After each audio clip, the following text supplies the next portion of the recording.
پاک نام سے اپنے آج کے سبق کا آغاز کرتے ہیں۔ پارہ نمبر 3 ہے سورہ البقرہ اور آیت نمبر 254 254۔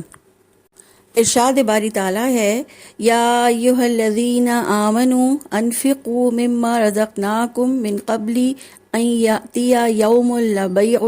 فیہ ولا خلۃ ولا شفاعۃ والکافرون هم الظالمون۔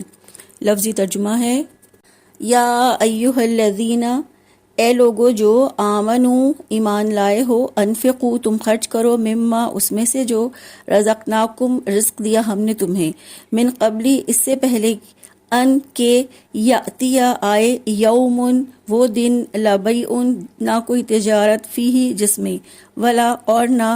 خلۃ کوئی دوستی، ولا اور نہ، شفاعہ کوئی سفارش، والکافرون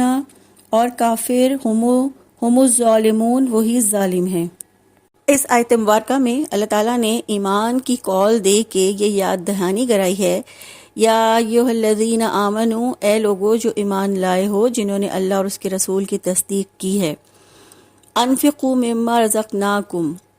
خرچ کرو اس میں سے جو ہم نے تمہیں رزق دیا ہے۔ اللہ تعالیٰ نے مومنوں کو ایمان کا تقاضا پورا کرنے کا حکم دیا ہے کہ اس رزق میں سے خرچ کرو جو ہم نے تمہیں دیا، یعنی ہمارے دیے ہوئے رزق میں سے خرچ کرو۔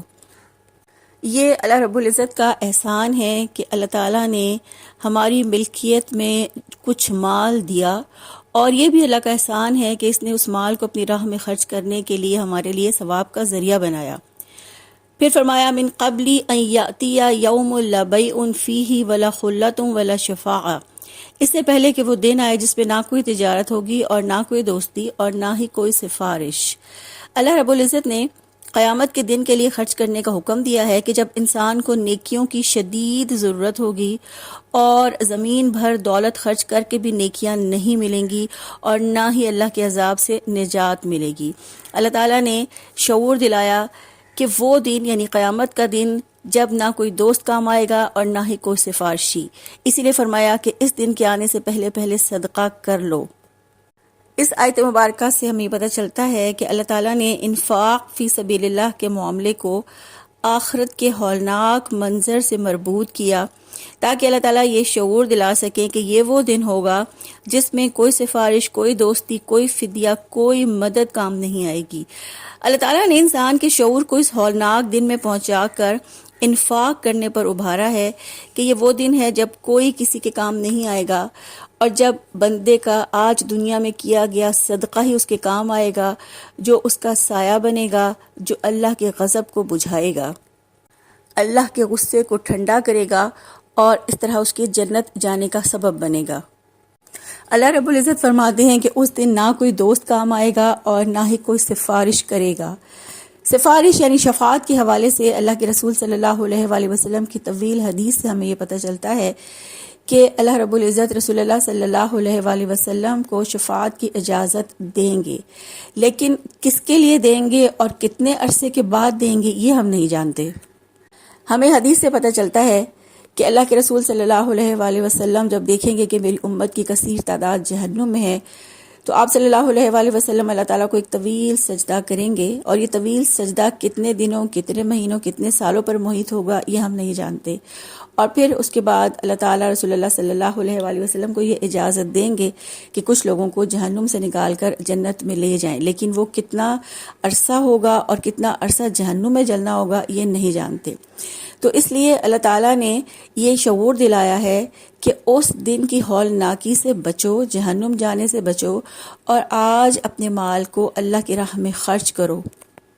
اللہ تعالیٰ کے راستے میں جو مال بھی خرچ کیا جائے، خواہ وہ زکوٰۃ ہو یا نفلی صدقات ہوں، وہ انفاق فی سبیل اللہ کہلاتا ہے۔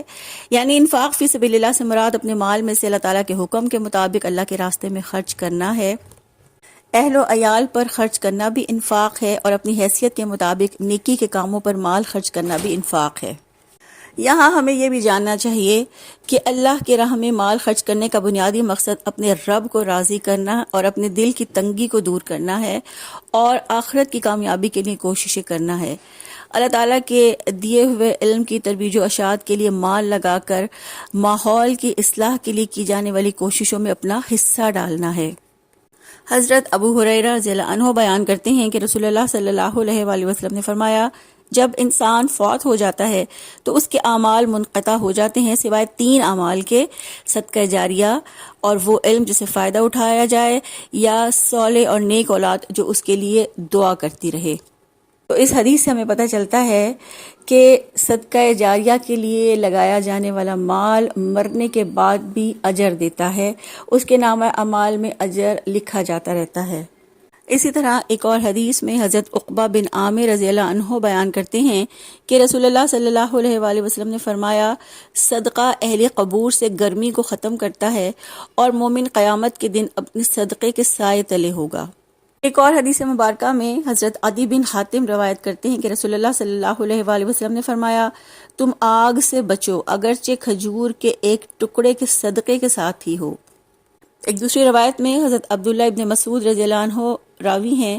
کہ رسول اللہ صلی اللہ علیہ وآلہ وسلم نے فرمایا، تم میں سے کون ہے جسے اپنے وارث کا مال اپنے مال سے زیادہ محبوب ہو؟ صحابہ کرام نے عرض کیا، اللہ کے رسول صلی اللہ علیہ وآلہ وسلم، ہم میں سے ہر شخص کو تو اپنا ہی مال سب سے زیادہ محبوب ہے۔ آپ صلی اللہ علیہ وآلہ وسلم نے فرمایا، بس انسان کا مال تو وہی ہے جو اس نے صدقہ خیرات کر کے آگے بھیجا، جو پیچھے چھوڑا وہ تو وارثوں کا مال ہے۔ پھر فرمایا، والکافرون هم الظالمون، اور کافر ہی ظالم ہیں۔ یہاں کافر سے مراد اصطلاحی کافر نہیں بلکہ معنوی کافر ہیں، یعنی اللہ کے حکم کا انکار کرنے والے۔ اور ظلم سے مراد یہ ہے کہ حقدار کو اس کا حق نہ دینا یا ایک چیز کو اس کے مقام سے ہٹا کر دوسری جگہ رکھ دینا، یہ بھی ظلم کہلاتا ہے۔ تو اس آیت مبارکہ کے اس حصے میں اللہ تعالیٰ نے یہ شعور دلایا کہ جو شخص اللہ تعالیٰ کے اس حکم یعنی انفاق فی سبیل اللہ کی تعمیل نہیں کرتا، یعنی اس کے سامنے اگر کوئی ضرورت مند ہے وہ اس کی مدد کر سکتا ہے لیکن مدد نہیں کرتا، یا وہ یہ دیکھتا ہے کہ دین مغلوب ہے اور اس کو غالب کرنے کی جدوجہد ہو رہی ہے اور اس کے لیے کچھ مالی امداد کی ضرورت ہے، اور اللہ نے اسے قدرت بھی دی ہے کہ وہ دین کے لیے مال لگائے لیکن وہ خرچ نہیں کرتا، وہ اصل میں کافر ہے، یعنی اللہ کا انکار کرنے والا۔